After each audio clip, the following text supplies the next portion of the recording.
a federal judge's ruling blocking the ban on mask mandates is leaving Iowa school districts with a big decision. To require students to wear masks or not, KCCI's Scott Carpenter live tonight at Ankeny Community School District office, where right now a special meeting is just starting. Scott?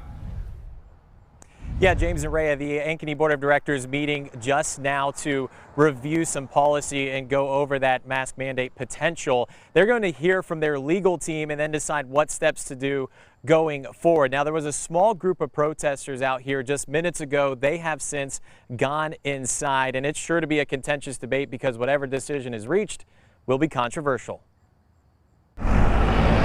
Central Iowa parents are split on mask requirements. I think a mask protects the person wearing it and people that are around them.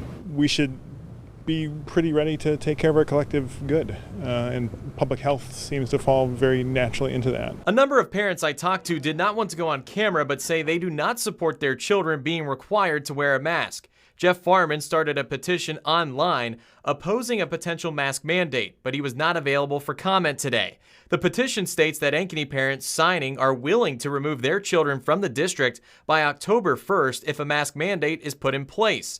Hundreds of people have signed it so far.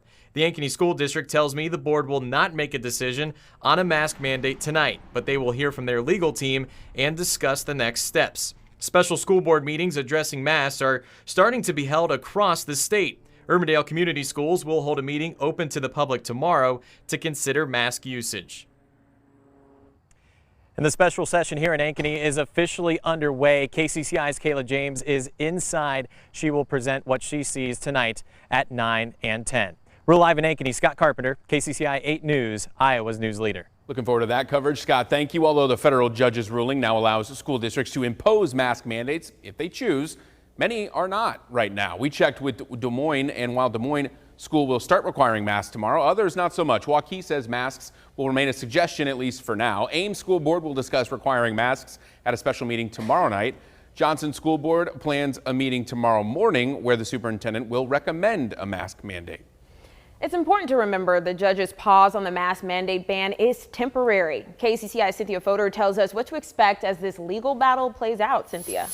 Well, Ray, Governor Kim Reynolds says she plans to appeal this ruling, but for now, federal judge Robert Pratt issued what's called a temporary restraining order blocking the state law as it applies to school districts.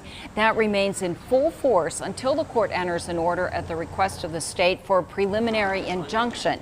Now, if both parties want an additional hearing on the matter, the judge will set a hearing date. When the state and the governor are saying we are going to appeal this, what they're talking about right now is to actually appeal the temporary restraining order, and they can take that up to the next level of the appeals court.